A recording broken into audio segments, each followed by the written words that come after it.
주님께서 여러분과 함께 마테오가 전한 거룩한 복음입니다. 12장 46절에서 50절까지의 말씀입니다.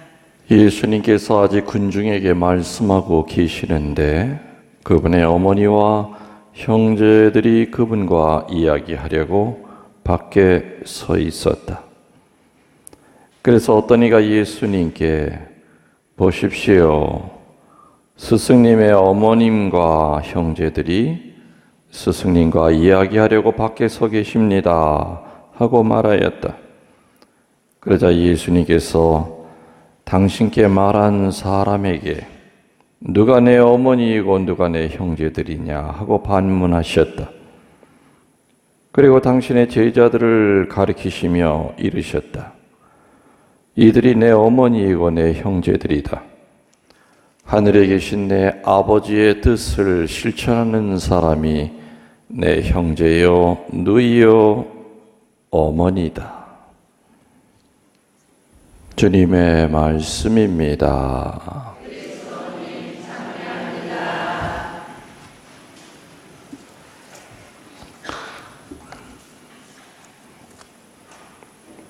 참 예수님,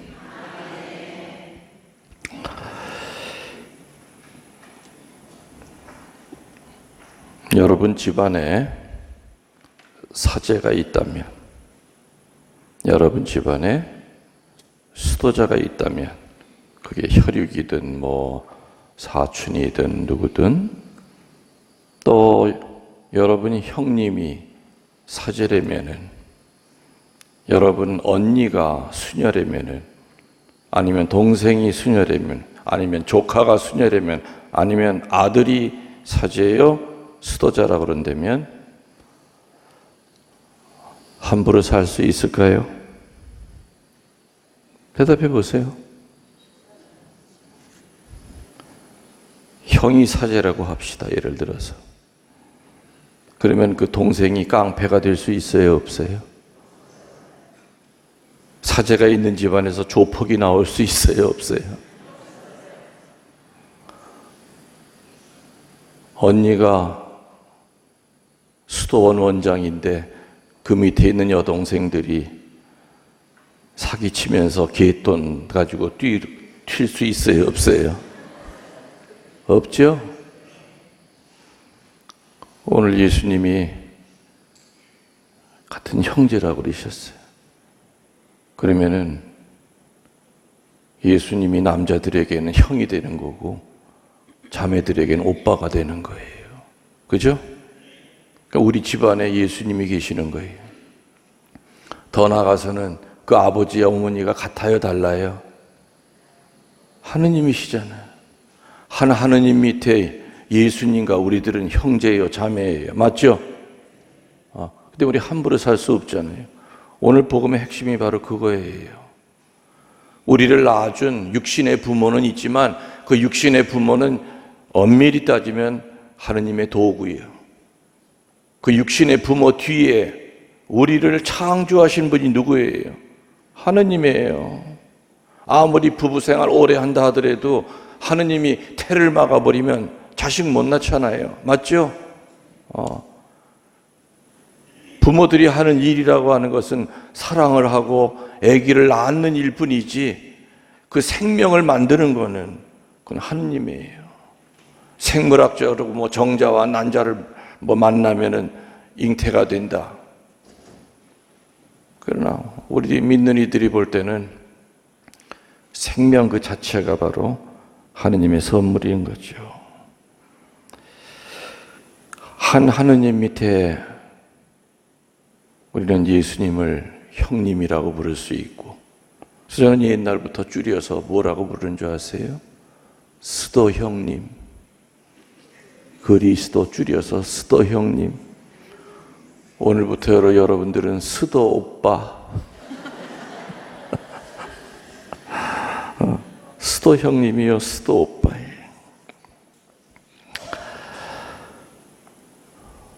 오늘 예수님이 정말 놀라울 말씀을 하셨어요.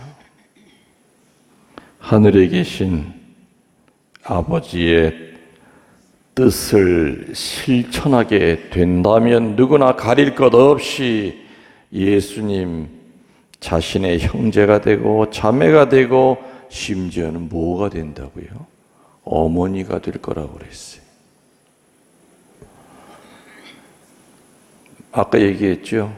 만일에요, 여러분 자식이 사제라고 그런다면 그 사제를 둔 그 어머니가 말 함부로 못해요.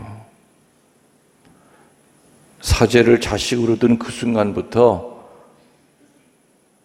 그 자매의 본명은 사라지고 아무개 신부님의 엄마, 호칭이 달라지지요. 신학생을 두고 있다면은 그때부터는 자기가 가지고 있는 그거보다 아들이 신학생이야. 신학생 엄마야 저분이. 소개할 때도 지금 몇 학년 다니고 있는 신학생 엄마세요. 몇 년 지나면 사제되는 그런 엄마세요. 복음에 이것만큼 놀라운 말씀이 어디 있을까? 하늘에 계신 아버지의 뜻을 실천하게 된다면 누구나 가릴 것 없이 예수님 자신의 형제가 되고 자매가 되고 어머니가 될 것이다. 근데 반드시 이 말 귀에는 조건이 하나 붙어요. 뭐를 실천하게 된다고요? 그렇지. 하늘에 계신 아버지의 뜻. 그럼 아버지의 뜻이 뭐냐 이거죠. 수도 없이 많이 나와요. 성서 전체가 다 하느님의 뜻이죠. 아버지의 뜻에 대한 설명 아닙니까? 그런데 여러분 집안에도 가끔 붙어 있고 교우들이 제일 많이 머릿속에 있는 아버지의 뜻은 딱 3개. 데살로니가 전서 5장 16절 이하. 항상 기뻐하십시오. 늘 기도하십시오. 어떤 처지에서든지 뭐예요? 감사하십시오. 이것이 그리스도 예수를 통해서 보여준 하느님의 뜻입니다. 성령의 불을 끄지 말고 성령의 감도를 받아 전하는 자의 말을 무시하지 마십시오. 악을 멀리하고 선을 잡으십시오. 독생성자 예수님을 통해서 보여주시고자 했던 하느님 아버지의 뜻은 어려운 신학이 아니에요. 복잡한 철학이 아니에요. 기뻐하고 기도하고 또 하나 감사. 요거 3개만 하면은 하느님의 뜻을 행하는 것이 되고, 그럼 그 다음부터는 예수님한테 오빠라고 부를 수도 있고 형님이라고 부를 수도 있는 겁니까? 신부님? 있죠. 근데 문제는 어쩌다가 기뻐할 수 있어. 그거 가지고는 안 돼. 마음 내키면 기도할 수 있어. 그거 가지고는 안 돼. 생각나면 감사할 수 있어. 그거 가지고도 안 돼요. 그 앞에 붙은 그 말 때문에 기가 팍 죽어. 항상 기뻐하래요. 쉬워요? 어려워요? 어렵죠. 그리고 비가 오나 눈이 오나 어떤 놈이 나를 성질을 돋가서 화가 머리 꼭대기까지 오르나 늘 기도하래요. 핑계대지 말고, 그리고 감사할 건덕지가 생길 때만 감사하지 말고 그것도 땡겨서 감사하래. 근데 대부분 땡겨서 하는 건, 걱정은 왜 그렇게 땡겨서 하는지 몰라. 일어나지도 않을 일을 가지고는 한 달 후에 걱정, 1년 후에 걱정, 언제 죽을지도 모르는데 죽을 거 걱정까지 다 해. 우리 믿는 자들이 땡겨서 하는 건 딱 하나예요. 뭐예요? 감사. 네, 주님, 내 앞길 주님이 알아서 선한 쪽으로 저를 인도해 주실 거고, 아유, 지금 이건 어마어마하게 많은 일들이 제 주변에 있는데, 감사합니다, 주님. 해결됐어요.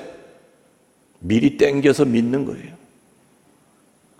그러니까 그게 쉽지 않죠. 기분 내키면 기뻐하고, 생각나면 기도하고, 감사할 건덕지가 생겨도 감사하지 않는데 뭐. 항상 기뻐하십시오. 늘 기도하십시오. 어떠한 처지에서든지 범사에 감사하십시오. 이게 바로 아버지의 뜻이에요. 이거를 행한다면 누구나 가릴 것 없이 예수님의 형제가 되고 자매가 되고 어머니가 된다는 이 놀라운 말씀. 그래서 우리는 길을 쓰고 기쁘게 살려고 애를 써야 돼요. 또 기쁘게 살려면 또 어떻게 해야 돼? 많지. 포기해야 되고, 그죠? 기쁘게 살려면 조건 붙이지 말고 사랑해야 되고, 지금 그 얘기 해도 한도 끝도 없는 얘기. 아무튼 아버지의 뜻을 실천하게만 된다면 스도 형님이라고 부를 수 있고 스도 오빠라고 부를 수 있단 말이에요. 예수님은 12살의 부모에게 순종하셨다는 기록이 나옵니다. 그리고 돌아가실 때도 누가 눈에 밟혀서 눈을 못 감으셨겠습니까? 어머니예요. 엄마예요. 십자가상에 죽으실 때도 사도 요한에게 요한아, 오늘부터 이분이 내 어머니이시다. 나자렛에 갔을 때 12 제자들을 데리고 돌다가 나자렛에 갔을 때 회당에서 가르치니까 사람들이 와, 놀랍다. 야, 처음 들어보는 말이다. 그러다가 뒤쪽에서 어느 인간이 아니 근데 자세히 봐. 저거 목수 요셉이 아들 아니야? 그치? 저 인간 엄마가 마리아야, 마리아. 존경과 그리고 경탄에 찬 분위기가 한순간에 예수님의 신분이 드러나니까 깔아뭉개기 시작했어요. 에이, 저 따위 인간이 애비가 목수인데 감히 그 아들이 우리를 가리켜? 에이구, 재수없네. 예수님은 그리고 나자렛에 다시 가신 적 없죠? 그러면서 떠나면서 하신 얘기가 뭐예요? 예언자는 고향에서 존경받지 못한다. 우리 집안도 보면 아주 고루한 유교 집안이 이제는 거의가 다 이제 신자가 되셨으니까. 그 전에 집안 모임에 가면은 항상 무릎을 꿇어야 돼요. 어른들 앞에서. 그러면 그 어른들이 뭐라고 그래? 모르겠어요. 여보게, 이제 한 신부 생활 10년 했으니까 이제 장가 가야 되지 않아? 응? 그 할 만큼 했는데 사람이 태어나서 어떻게 씨를 못 뿌리고 죽나? 조상 보기도 미안하지 않나? 좋은 내가 규수 하나 준비해 놨으니까 그때 갚아야 되는 건데 그냥.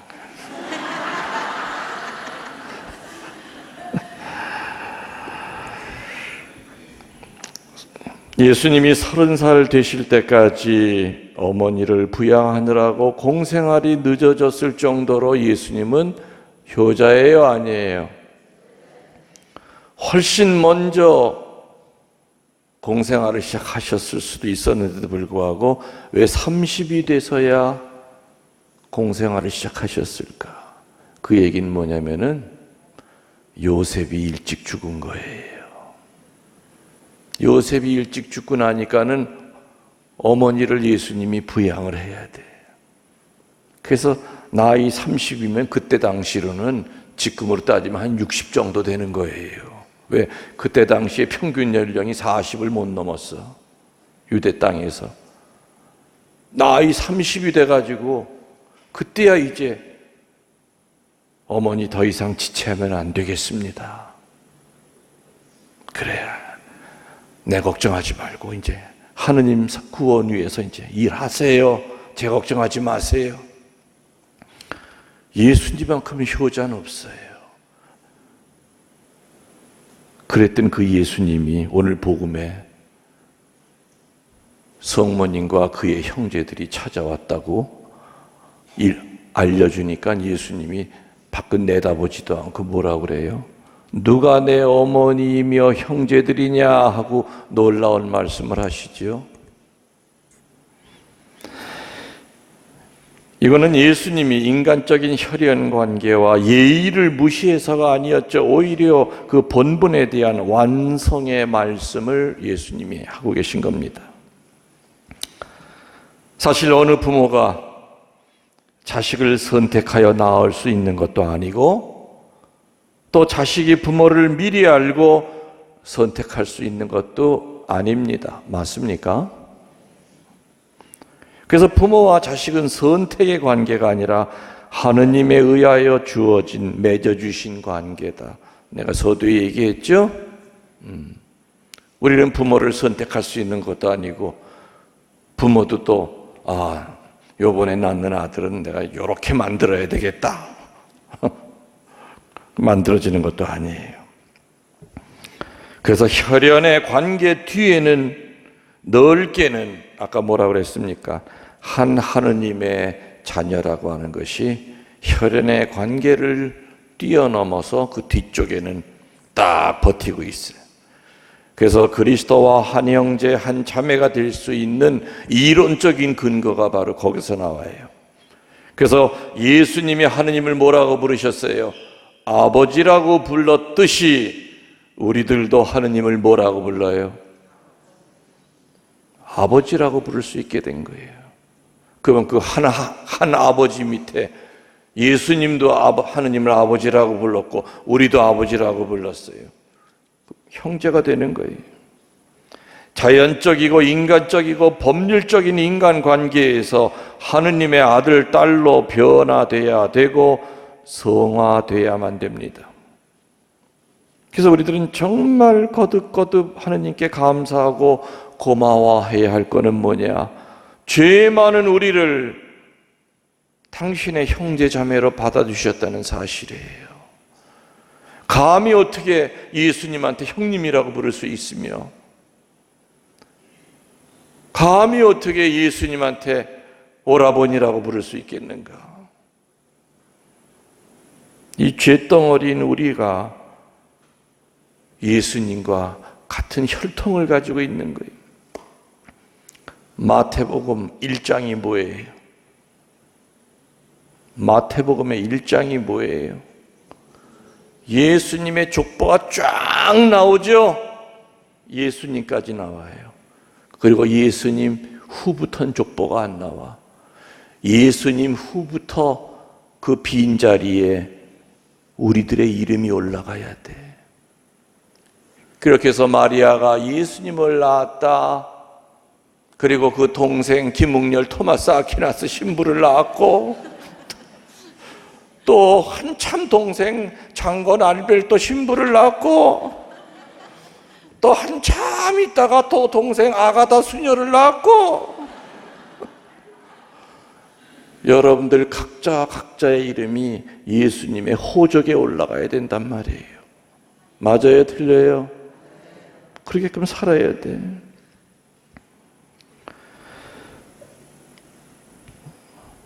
서두에 얘기했지만은 이렇게 받아주셨다고 해도 하느님을 아버지라 부를 수 있고 하느님을 형님이라고 부르는 하느님을 아버지라고 부를 수 있는 그 예수님처럼 우리들도 그렇게 부를 수 있다 하더라도 만만하게 예수님을 형 오빠라고 부르는 건 쉽지 않다고 그랬죠? 뭐 때문에? 이렇게 부를 수 있는 자격이 되려면 뭐를 실천해야 된다고요? 하느님의 뜻. 그 하느님의 뜻은 복잡한 게 아니에요. 3가지. 항상 기쁘게 살려고 길을 쓰고 노력하고 살아야 돼. 2번째, 어떤 환경이 닥쳐도 나 기도 못하면 난 죽는다.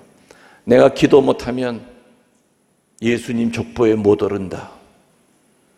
또 그렇지, 벼랑 끝에 몰리고 진흙탕 속에 빠져 허우적거리고 남들이 나를 볼 땐 감사할 건덕지가 단 한 개도 없는 것처럼 보일지라도 우리들은 감사해야 돼요.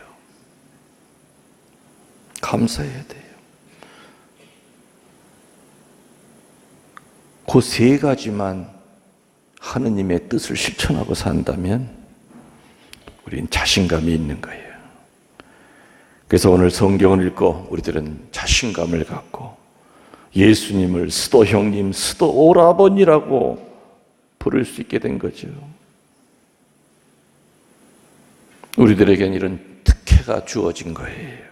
세례받는 그 순간. 그 대신에 의무도 생겼죠. 그 3가지의 하느님의 뜻을 통하여 첫 번째, 거룩해져야 돼요. 2번째, 나만을 위해 사는 것이 아니라 세상을 위해 예수님처럼 살아야 되는 그러한 성실한 의무가 생긴 겁니다. 자, 우리는 이제 예수님의 같은 형제, 자매 됐어요. 내가 처음에 뭐라고 운을 띄었죠? 여러분 형이 신부라고 하면은 그 동생이 조폭이 될 수 있냐고 물었죠? 언니가 수녀인데 그 여동생이 온 동네 돌아다니면서 사기칠 수 있느냐고 물었죠? 그렇게 못 살아요. 예수님의 혈통, 우리는 다 성이 다르고 조상이 다르지만 제일 꼭대기의 조상은 하느님 아버지 한 분이에요. 그리고 예수님의 그 마지막 이름 다음에 우리 모두의 이름이 거기 예수님의 족보에 오른다고 하는 거. 죄인인 우리를 형제 자매로 불러주셨다는 거 감사합시다. 아멘.